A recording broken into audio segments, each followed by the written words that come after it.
नमस्कार, शंखनाद में आपका स्वागत है। इन दिनों प्रोटेस्ट की राजनीति चल रही है। हर जगह प्रोटेस्ट, विरोध प्रदर्शन, यानी कि पॉलिटिक्स में जो एक प्रेशर ग्रुप होता है डेमोक्रेसी के अंदर, उस प्रेशर ग्रुप के बदले अब वायलेंट प्रोटेस्ट करके, हंगामा खड़ा करके अराजकता का माहौल क्रिएट करने की कोशिश की जा रही है। और उसमें विपक्ष की कुछ पार्टियां और खासकर राहुल गांधी सहयोग कर रहे हैं। तो ऐसे में विपक्ष अगर प्रोटेस्ट करना शुरू कर दे तो फिर एक बार तो यह सोचना पड़ेगा कि क्या सत्ता में बैठी हुई पार्टी, यानी कि दिल्ली सत्ता में बैठी हुई पार्टी प्रोटेस्ट करना भूल चुकी है? क्या भारतीय जनता पार्टी की पहचान केवल दिल्ली की सत्ता में बैठी पार्टी के तौर पर है? क्या संघ के कार्यकर्ता अब विरोध करना भूल गए? क्या 12 साल का कार्यकाल ऐसा रहा जो पिछले 40 साल के कार्यकाल के दौरान भारतीय जनता पार्टी जो विपक्ष में बैठी हुई रही, वो भूमिका पूरी तरह से खत्म हो गई? इसी बात की चर्चा हुई, मीटिंग हो रही है कि क्या प्रोटेस्ट करना केवल इन्हीं लोगों को आता है जो विपक्ष में दिल्ली में बैठी हुई है, क्योंकि ये फेडरल स्टेट है। और अगर भारत में राज्यों की सरकार किसी और पार्टी की होती है और केंद्र की सरकार किसी और पार्टी की होती है, लेकिन राज्यों में जिनकी सरकारें हैं वो केंद्र में विपक्ष में बैठी हुई पार्टी भी होती है और केंद्र में आकर केंद्र की सरकार से लड़ती है। तो ऐसे में क्या हमारे पास विरोध करने का कोई आधार ही नहीं है, कोई जगह नहीं है जहां पर हम विरोध प्रदर्शन कर सकते हैं, इनको घुटने पर ला सकते हैं? क्योंकि जो सबसे बड़ी विपक्षी पार्टी है कांग्रेस, ऐसा नहीं है कि वो सरकार में नहीं है, वो दिल्ली की गद्दी पर नहीं बैठा है, यानी कि केंद्र में सरकार में नहीं है। कांग्रेस में Rahul Gandhi leader of opposition है, प्रधानमंत्री की कुर्सी उनके पास नहीं है। इसका मतलब तो ये नहीं है कि कांग्रेस सरकार में कहीं है ही नहीं। कांग्रेस की सरकार है, केरल में कांग्रेस की सरकार है, कर्नाटक में कांग्रेस की सरकार है, तेलंगाना में कांग्रेस की सरकार है, हिमाचल प्रदेश में कांग्रेस की सरकार है, और उसके अलावा कांग्रेस के गठबंधन वाली सरकार झारखंड में है।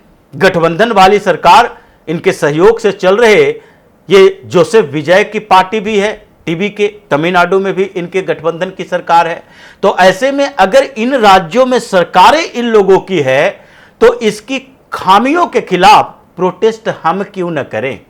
हमें भी प्रोटेस्ट की राजनीति करनी चाहिए। और इसलिए अगले 3 महीनों तक इन राज्यों की सरकारों को हिलाने की जिम्मेदारी भारतीय जनता पार्टी के कार्यकर्ता, भारतीय जनता पार्टी के युवा नेताओं और संघ से जुड़े हुए छात्र संगठनों के पास सौंपी जानी चाहिए। और इसकी शुरुआत अभी झारखंड से होनी चाहिए, क्योंकि झारखंड में सबसे पहले यह प्रोटेस्ट शुरू हुआ इन लोगों के खिलाफ। और उसके साथ साथ पंजाब में चुनाव होना है। पंजाब को भी अरविंद केजरीवाल को छोड़ना नहीं है, क्योंकि अरविंद केजरीवाल छात्रों के मुद्दे पर तो पीछे हट गया, डर लगने लगा इसको। जैसे ही पंजाब के अंदर प्रोटेस्ट शुरू हुआ, भारतीय जनता पार्टी भी एग्रेसिव मोड में आई और साथ ही सुखबीर सिंह बादल के साथ मीटिंग भी हुई। अकाली दल भारतीय जनता पार्टी के गठबंधन की चर्चा तेज हो गई। केजरीवाल बैकफुट पर आ गया कि नहीं, इस मामले में प्रोटेस्ट नहीं करेंगे, वैसे मामले में करो जो केवल केंद्र सरकार के पास हो, यानी कि पेट्रोल के खिलाफ, E20 के खिलाफ प्रोटेस्ट की तैयारी कर रहा है, किया भी। लेकिन पंजाब में इसकी सरकार आम आदमी पार्टी की, इसके खिलाफ भी करो। तो जिस तरीके से झारखंड में पेपर लीक के मामले में स्टूडेंट के साथ हंगामा हो रहा था, उनको परीक्षा देने के समय एडमिट कार्ड समय पर नहीं दिए गए, 1-2 नहीं कई डिपार्टमेंट में हो रहे एग्जाम में धांधली पाई गई, उसके खिलाफ प्रोटेस्ट हो रहा है।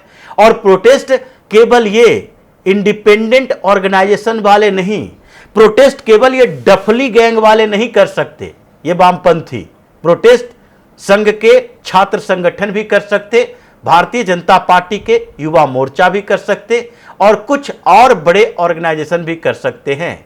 इसीलिए झारखंड को टारगेट किया गया। आज अभी मीडिया में बैठे बहुत सारे ये जो मोदी विरोधी लोग हैं, जो मोदी विरोधी बातें कहते हैं वो झारखंड में उस सरकार के खिलाफ आवाज नहीं उठा रहे कि हेमंत सोरेन को रिजाइन दे देना चाहिए, बल्कि उनके बारे में सिर्फ ये बातें कर रहे हैं कि वहां पर प्रोटेस्ट हो रहा है तो सरकार बातचीत कर रही है, बातचीत से समस्या का समाधान कर रही है, लेकिन सरकार के खिलाफ ये पूरे ओवरऑल जो एजुकेशन के सेक्टर से लेकर दूसरे सेक्टर में एग्जामिनेशन में छात्रों की जो समस्या है, धांधली को लेकर, बेरोजगारी को लेकर, उस पर सवाल नहीं उठा रहे, लेकिन एबीवीपी सवाल उठा रहा। अखिल भारतीय विद्यार्थी परिषद वहां पर प्रोटेस्ट में पार्टिसिपेट कर रहा, भारतीय जनता पार्टी युवा मोर्चा वहां प्रोटेस्ट में पार्टिसिपेट कर रहा है। बाबूलाल मरांडी नेता प्रतिपक्ष वहां छात्रों के साथ मुलाकात किए। जो प्रोटेस्ट करने वाले हैं वहां ये कॉकरोचों का प्रोटेस्ट नहीं है, वहां पर ओरिजिनल झारखंड के छात्रों का प्रोटेस्ट है, जो एग्जामिनेशन दे रहे हैं, जो तैयारी कर रहे हैं, उन लोगों का प्रोटेस्ट है। अनशन भी चला उस व्यक्ति ने किया जो एग्जामिनेशन दे रहा है। यहां की तरह नहीं कि सोनम वांगचुक को उठाकर लद्दाख से ले आए, जिसके खिलाफ पहले ही एनएसए लग चुका था, हटाया गया लेकिन लगा था वायलेंट प्रोटेस्ट के लिए, भारतीय जनता पार्टी के ऑफिस जलाने के लिए। उनके खिलाफ इतने मामले बने कि यूएस से जो फंड आता है, एनजीओ चला रहा है, बांग्लादेश गया था, पाकिस्तान गया था, अमेरिका के पैसों से यहां पर इन्वायरमेंट के नाम पर विकास की परियोजनाओं को रोकता है।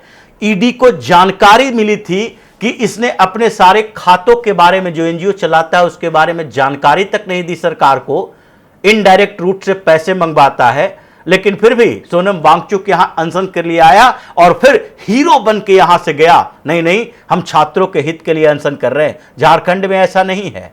तो झारखंड में अभी प्रोटेस्ट चल रहा है हेमंत सोरेन के खिलाफ। उनके खिलाफ प्रोटेस्ट इसलिए चल रहा है कि वो भी राहुल गांधी के सहयोगी पार्टी के नेता हैं, और ऐसे में हेमंत सोरेन जो पिछले 6 महीने से ये सोचने पर मजबूर हो रहे थे कि कांग्रेस के साथ रहें या न रहें।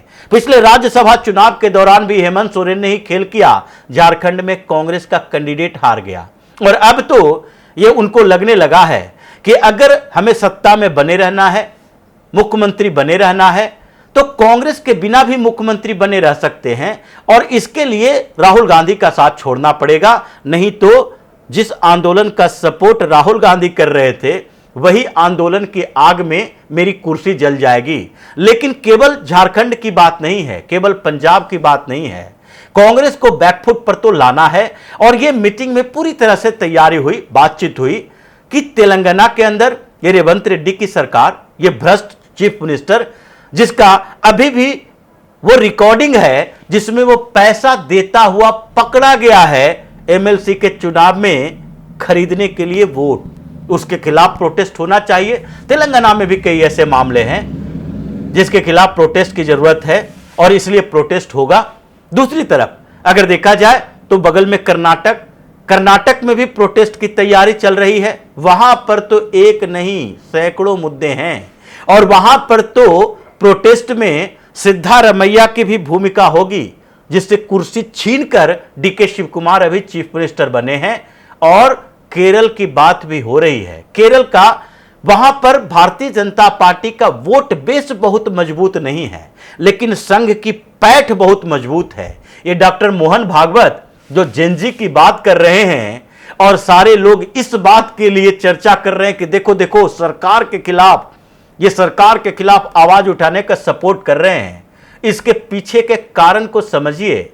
युवा संघ के अंदर भी है, युवा संगठन संघ के अंदर भी है, संघ के कई संगठन हैं, और ये लोग जो सड़कों पर हंगामा करने वाले पार्टियां और उनके संगठन के लोग हैं, और ये जो नए नए आजकल प्रोटेस्टर बने हैं, इनको अभी ताकत का अनुमान नहीं है बजरंग दल का, दुर्गा वाहिनी का, जिसमें युवा जब सड़क पर उतरेंगे तो कोई सरकार जो कि अभी इन पार्टियों की बनी है उसे रोक नहीं पाएगी, उस पार्टियों की सरकारों को हिलाकर रख देगी। अभी संघ के पास इतने मजबूत जेनजी का सपोर्ट करने वाला संगठन है, और मोहन भागवत ने यही इशारा किया है।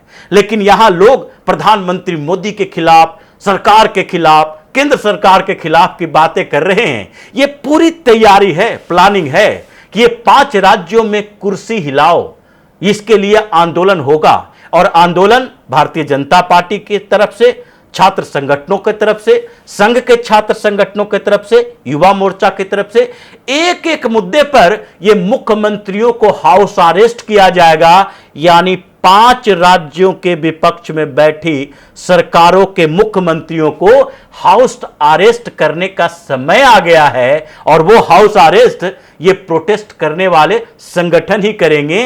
इन लोगों ने अभी प्रोटेस्ट दिखाया है और अभी ये भूल गए कि 12 साल पहले सरकारें इनकी थी, विपक्ष में बीजेपी थी और कई मुद्दों पर प्रोटेस्ट ऐसे हुए, चाहे पीसफुल ही सही, कि इन लोगों को बैकफुट पर आना पड़ा था।